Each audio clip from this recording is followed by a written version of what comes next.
శ్రీనివాస్ యాదవ్ గారు చాలా కాలం నుంచి నిజంగా మీలాంటి వాళ్ళు, ఎందుకంటే ఎవరో ఒకళ్ళ గొంతు వినిపించాలి. మీరు చాలా సందర్భాల్లో చెప్పారు బర్రెలకి గొర్రెలకి లెక్కలు ఉన్నాయి మాకులో, నా డిబేట్లోనే చాలా సందర్భాల్లో మాట్లాడుకున్నాం. అయితే ఇప్పుడు నేననేది మీరు చేసిన విమర్శలు కానివ్వండి, వారు అన్నట్టు బీసీ సంఘాలతో కూర్చొనివ్వండి, మొత్తం డేటా రాకపోవటమా లేదు కొన్నిట్లో ఏమన్నా అటు ఇటు ఉంటామా ఏదన్నా కానీ ప్రభుత్వం ఫస్ట్ ఆఫ్ ఆల్ నాకైతే అది వెల్కమ్ చేయదగ్గర డెసిషన్ అనిపిస్తుంది. ఎందుకంటే మిగతా వాళ్ళకి ఒక అవకాశం ఇవ్వాలి, ఏదో మేము చేసాం అయిపోయింది అని కాకుండా దాన్ని మళ్ళీ రివ్యూ చేసుకోవడానికి ఒక అవకాశం ఇచ్చి కొంత ఇప్పుడు సపోజ్ కొంత తగ్గింది, కొన్ని వర్గాలకి తగ్గింది, వాళ్ళు పెంచుకోవడానికి అవకాశం ఇస్తూ ఉన్నారు. అట్లాగే బిల్ పాస్ చేస్తామని కూడా చెప్తున్నారు. ఈసారి కేటీఆర్ గారు కూడా ఆ రోజు సభలో అదే డిమాండ్ చేసింది, మీరు బిల్లు పెట్టకుండా తీర్మానం ఏందని ఆయన మాట్లాడారు. ఇప్పుడేంటి, ఇప్పుడు దీన్ని ఎలా చూస్తారు? స్పష్టంగా సార్ మనందరికీ తెలుసు, సతీష్ అన్న గారు కానీ మీకు కానీ ఈ దేశంలో దాదాపు స్వతంత్రం వచ్చి 75 సంవత్సరాలు అవుతుంది సార్. ఎక్కువ కాలం పరిపాలించింది ఎవరు అంటే కాంగ్రెస్ పార్టీ. స్పష్టంగా కాంగ్రెస్ పార్టీ దాదాపు 6-7 సార్లు జనగణన చేసింది. ఆ జనగణనలో ఎవరిని చేయలేదంటే కుల జనగణన చేయలేదు, అలా బీసీ లెక్కలు లేవు, మిగతా ఎస్సీ సోదరులు ఉన్నాయి, ఎస్టీ సోదరులు ఉన్నాయి. పక్కన ఇంకొక డబ్బా పెడితే మన లెక్కలు కూడా తెలిసేది ఎంత ఉందనేది. సో అది చేయలేదు. చేయకపోగా ఈరోజు అంటే మనం కొంత లోతుగా మాట్లాడితే ఎవరు చేయాలి అనే ప్రశ్న వచ్చినప్పటికీ ఇది కేంద్ర ప్రభుత్వమే చేయాలనేది స్పష్టంగా ఈరోజు చట్టం చెప్తున్నది. మనం నేను ఆర్గ్యుమెంట్ కాదు. అంటే ఈ పాపం మొదటి ముద్దాయి కాంగ్రెస్ పార్టీ. ఈ దేశంలో బీసీ జనగణన చేయకుండా, ఈ దేశంలో ఎవరి లెక్కలు ఎంతో తేల్చకుండా 6 దశాబ్దాలుగా పైగా పరిపాలించిన కాంగ్రెస్ పార్టీ మొదటి ముద్దాయి. రెండో ముద్దాయి ఎవరు? నేను బీసీని, బీసీ నన్నెవరు ఆపుతారుగా మన లెక్కలు తెలుసుకోవడానికి. కానీ 2 సార్లు గెలిచి 3ఓసారి వచ్చిన మోడీ గారు ఈరోజు బీజేపీ ప్రభుత్వం కేంద్రంలో ఉంది. వాళ్ళు లెక్కలు చేయాలి. వాళ్ళు లెక్కలు చేస్తే సార్ ఏ రాష్ట్రంలో ఎక్కడ ప్రజలకు ఏ ఇబ్బంది లేదు. ఎందుకంటే జనాభా లెక్కలు చట్టంలో ఎవరు చేయాలని ఉందంటే కేంద్ర ప్రభుత్వం చేయాలని ఉంది. అది క్లియర్ కదా, దీంట్లో ఏ పెద్ద రాకెట్ వస్తాను. సో ఇప్పటి వరకు కూడా వాళ్ళు చెయ్యలేదు. ఒకటి. ఇక మూడో విషయం ఏంటంటే మేము స్పష్టంగా తెలంగాణ రాగానే అసెంబ్లీలో తీర్మానం కాపీ చేసినాం. ఏమని సార్ అంటే ఈ దేశంలో స్వతంత్రం వచ్చినప్పుడు సార్ కొన్ని శాఖల మంత్రిత్వ శాఖలే ఉన్నాయి. తర్వాత అనిమల్ హస్బెండరీ వచ్చింది, తర్వాత సోషల్ వెల్ఫేర్ వచ్చింది, తర్వాత ఇతర వెల్ఫేర్లు వచ్చినాయి, చాలా శాఖలు పెరిగినాయి. కానీ ఇప్పటి వరకు సార్ బీసీ వెల్ఫేర్ శాఖ లేదు సార్ కేంద్రంలో. ఎంత దౌర్భాగ్యం సార్. 50% ఉన్నామని దేశం అంతా ఒప్పుకుంటుంది కదా. 50% ఉన్న ప్రజలకు నువ్వు బీసీ వెల్ఫేర్ ఎందుకు పెట్టలేకపోయినావు? అరే నిన్నగాక మొన్న గవర్నమెంట్ బీజేపీ గవర్నమెంట్ వచ్చినాక అంతకుముందు అనిమల్ హస్బెండరీ వ్యవసాయ శాఖలో ఉండే సార్, ఇప్పుడు సపరేట్ చేశారు. అంటే జంతువుల మీద ప్రేమ ఉంది నీకు, కుక్కల మీద అంటే అన్నిటిపై ప్రేమ ఉంది. మరి బీసీల మీద ఎందుకు ప్రేమ లేదు? సగం పేదవాళ్ళు ఈ నిర్మాణంలో సగం ఉన్నారు కదా, నీ ఉత్పత్తిలో సగం ఉన్నారు కదా, నిన్ను ప్రధానమంత్రి చేసిన దాంట్లో సగం ఓట్లు వేసింది కదా, వాళ్ళు ఉన్నారు కదా, ఎందుకు చేయలేదు అంటే రెండో ముద్దాయి స్పష్టంగా ఈరోజు బీజేపీ పార్టీ. ఒకటి. మూడో విషయం సార్, మేము తెలంగాణ తెచ్చుకున్న వెంటనే మా గౌరవనీయులు మాజీ ముఖ్యమంత్రి గారు మా అధినాయకుడు డిక్లరేషన్ చేసింది సార్ అసెంబ్లీలో. ఏమని? బీసీ వెల్ఫేర్ శాఖ పెట్టండి ఈ దేశంలో, అదే విధంగా కుల జనగణన చేయండి 21 సెన్సస్ లో. ఇది నేను ఊరికే మాట్లాడతాను సార్, ఇది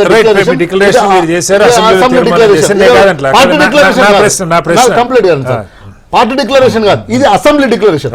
రెండో విషయం సార్, ఈ రోజు వాళ్ళు కామారెడ్డి డిక్లరేషన్ ఏమని దానికి వచ్చే ముందు మీకు ఒక క్వశ్చన్. మీరు మొదటి ముద్దాయి రెండో ముద్దాయి చెప్పారు కాబట్టి ఇప్పుడు ఉదాహరణకి మనలాగే తమిళనాడు ఒక రాష్ట్రం ఉంది. తమిళనాడులో దేశంలో ఈ 70 ఏళ్ళ నుంచి ఎప్పుడు కులగణన చేయాల. జాతీయ స్థాయిలో ప్రభుత్వం కులగణన అంటే బీసీ కులగణన చేయాల. సెన్సస్ ఎస్సీ ఎస్టీ చేశారు. కానీ తమిళనాడు 69% రిజర్వేషన్ అనుభవిస్తున్నారు. వాళ్ళు ఏదో ఒక ప్రక్రియ ఫాలో అయ్యారు. నేను ఆ ప్రక్రియ ఏంటని కూడా పోట్ల. కేసీఆర్ గారు దేన్నైనా లోతుగా అధ్యయనం చేసి ఇంప్లిమెంట్ చేసేటువంటి మనిషి. తమిళనాడులో జరిగింది 69% రిజర్వేషన్ అమలు అవుతుంది ఈ రోజు కూడా. నాకు గుర్తుండి పోయినసారి ఇక్కడ మనకి బీఆర్ఎస్ ప్రభుత్వం అధికారులప్పుడు బీసీ లోకల్ బాడీ ఎలక్షన్ అప్పుడు ఇదే పెద్ద చర్చ జరిగింది. ఎందుకు దాన్ని స్టడీ చేసి ఏదైనా ఆయన అధ్యయనం చేయకుండా మాట్లాడరు, అధ్యయనం చేసి ఆ ప్రయత్నం ఇక్కడ ఎందుకు చేయలేదు, షెడ్యూల్ లైన్లో ఎందుకు చేర్పించలేకపోయారు ఒక రాష్ట్ర ప్రభుత్వంగా? సార్ స్పష్టంగా అంటే మనం పాలిటిక్స్ని మాట్లాడితే వాళ్లకు సపరేట్గా ప్రత్యేక షెడ్యూల్ చేయడానికి కారణం ఏంటంటే ఆ రోజు రాజకీయ కేంద్రంలో కూడా అస్తిత్వం ఉంది సార్. అక్కడ ఏంది దాన్ని అడ్వాంటేజ్గా వాడుకొని వాళ్ళు కేంద్ర ప్రభుత్వాన్ని ప్రత్యేకమైన షెడ్యూల్లో పెట్టుకున్నారు. అట్లాంటి పరిస్థితి 2 సార్లు లేదు కదా సార్. కేంద్ర ప్రభుత్వాన్ని మనం భయపెట్టించే పరిస్థితి అంటే పాలిటిక్స్ మాట్లాడుతున్నా ఊరికే మనం చెప్పొచ్చు. అందుగురించే కదా సార్ మేము సమగ్ర సర్వే చేసినాం రాగానే. ఎందుకు చేసినాం? తెలంగాణ ఆర్థిక సామాజిక సార్ సర్వే అంటే నెంబర్ల కోసం కాదు సార్. సర్వే అంటే మనం చాలా తప్పుగా అర్థం చేసుకున్నాం. ఈ రోజు ఆర్థిక పరిస్థితులు ఒక బీసీ కాదు సార్. రెడ్లలో వాచ్మెన్లు ఉన్నారు, రెడ్ల ఆటో డ్రైవర్లు ఉన్నారు, 2 ట్రాక్టర్ డ్రైవర్లు ఉన్నారు. బాబనోళ్ళు వెంకటేశ్వర స్వామి టెంపుల్ దగ్గర చిక్కడపల్లిలో పొద్దున 1000 మంది ఎవరు కత్తినాలు పెడతారు. ఇవన్నీ కరెక్టే బయట పెట్టలేదు. నేను చెప్తున్నా సార్, ఆడికి వస్తున్నా చెయ్యలేదు సార్. మేము వచ్చిన వెంటనే తెలంగాణ అస్తిత్వం, తెలంగాణ ఆగం చేస్తే సర్వే చేసుకుని దాని ద్వారానే సార్ కళ్యాణ లక్ష్మి, దాని ద్వారా పింఛన్లు, దాని ద్వారానే రైతు బంధు, దాని ద్వారానే రైతు బీమా మీరు పెట్టలేదు అంటారు సార్. వీళ్ళు ఎంబెచ్ఆర్టీలో తీసుకున్నారు కదా సార్ నిన్నగాక మొన్న డేటా. ఎవరు చేసింది సార్? బీఆర్ఎస్ పార్టీ చేసిందా సార్? బీఆర్ఎస్ ప్రభుత్వం చేసింది. ప్రభుత్వం ఎవరు చేసింది సార్? అధికారులు చేసారు. అధికారులు ఎలా పెడతారు సార్? ఆర్డీఓ ఆఫీసులో పెడతారు, ఎంఆర్ ఆఫీసులో ఉంటుంది, కలెక్టర్ ఆఫీసులో ఉంటుంది, సెక్రటరీలో ఉంటుంది. మీ పక్కన ఉన్న ఎంహెచ్ఆర్డీలో ఉంది, ఎక్కడ లేకుండా ఉన్నా సార్. పబ్లిక్ డొమైన్ లో లేదనేది ఒక అపవాదం చేస్తున్నారు. కానీ ఎవరు చేసిండ్రు? బీఆర్ఎస్ పార్టీ కార్యకర్తలు చేయలేదు సమగ్ర సర్వే. స్టూడెంట్స్ అందరూ ఉన్నారు, అది నిజం కదా. ఇంజనీరింగ్ కాలేజ్ అవును సార్, నేనేమంటున్నా డిపార్ట్మెంట్ చేసింది కదా, డిపార్ట్మెంట్ చేసింది, ప్రభుత్వం చేసింది కదా.